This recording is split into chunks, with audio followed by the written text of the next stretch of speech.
Եթե սրանք, Ժորժ ջան, շարունակեն կրկին մնալ իշխանության, ինչա տեղի ունենալու։ Ըստ էության լինելու է հետևյալը, նախ լեգիտիմացվելու է մեր ամբողջ պարտությունները, հետագայում շատ դժվար է լինելու վերականգնվել եւ ամենակարևորը, կանաչ լույս է բացվելու Ադրբեջանի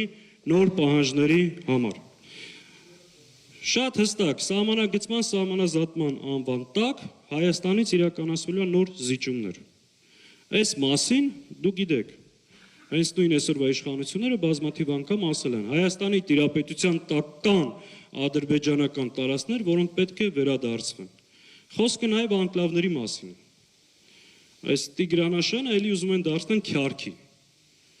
Այսինքն ակնհայտ է, եթե սրանք մնան, իրականացնելու են նոր զիջումներ ու կանաչ լույս է լինելու իրանց համար։ Փոխելու են սահմանադրությունը։ Հայաստանում ձևավորելու է ադրբեջանական համայնք։ Այս ձեր տարածաշրջանում այո, եղել են ժամանակներ, որ ադրբեջանցիներ ապրել են, փորձելու են կազմակերպել դրանց վերադարձնել։ Սա վտանգ է, որը պետք է մենք հասկանանք ինչա տեղի ունենում ու այս քաղաքականությունը Ադրբեջանը ամենաբարձր մակարդակով իրականացնում է։ Երկրորդ բանը, որ տեղի է ունենալու, երկրում լինելու է տոտալ բռնապետություն։ Այս մարդը, որ անընդհատ ասել է ժողովրդավարություն, ժողովրդավարական արժեքներ, ժողովուրդն է ձևավորում իշխանությունը, ինքը այսօր ժողովրդավարության թշնամին է։ Ինքը գողացել է ժողովրդավարության ամենակարևոր սկզբունքը՝ ընտրելու եւ ընտրվելու իրավունքը։ Այսօր մարդիկ գնում են ընտրում են որևէ համայնքի ղեկավար, այս մարդը կամ սպանում են դրան, կամ ձերբակալում։ Այսօր մարդը ազատ ընտրելու համար խնդրեմ ունի, որտեղ մի լայքի իր տեսակետի համար աշխատանքից հեռացվում է։ Եվ ժողովրդավարության համար 3 կարևոր հիմք ունի, դա խոսքի ազատությունն է, մարդու աշխատանքի իրավունքն է եւ սեփականության իրավունքն։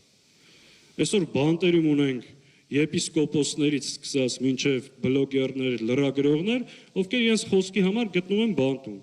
Այսօր աշխատանքից մարդիկ հեռացվում են զուտ քաղաքացիական տեսակետ ունենալու համար։ Այսօր մարդկանց սեփականությունը խլում են իրենց քաղաքական հայացքների համար։ Հետեւաբար, եթե էսի մնա, երկրում լինելու է տոտալ բռնապետություն ու ինքը ժողովրդավարության հետ կապ չունի, նորից եմ ասում, ժողովրդավարության թշնամին է։ Եվ երրորդը մենք ըստ էության ունենալու ենք ինքնիշխանության կորուստ եւ Հայաստանը լինելու է թուրք-ադրբեջանական տանդեմի վասալ մի պետություն։ Այս եւս ակնհայտ։ Ժողովուրդ, այս բաները, որ ասում ենք, ցավոտ է հնչում, գուցե շատերին թվում է, թե մեծ չափազանցություն է, այս ինչ եք ասում, բան։ Այս նույն բաները մենք 5-6 տարի առաջ ասում էինք, շատերը չէին հավատում։ Երբ որ 21 թվականին ասում ենք, եթե էսի մնաց Արցախը հայաթափվելու է, նույնիսկ պատերազմից հետո շատերը չէին հավատում, ասում են չափազանցում եք, որ ասում ենք Արցախով չի բավարարվելու, Հայաստանից է տարածքներ ուզելու, մարդիկ ասում են դե ինչ եղել է։ Հետեւաբար այս ինչ որ ասում ենք չափազանցություն չի, եթե այս իշխանությունը կարողանա վերարտադրվի, դժբախտաբար այս իրականություն է դառնալու, այս պետք է հասկանանք, ընդունենք ու առաջնորդենք այս տրամաբան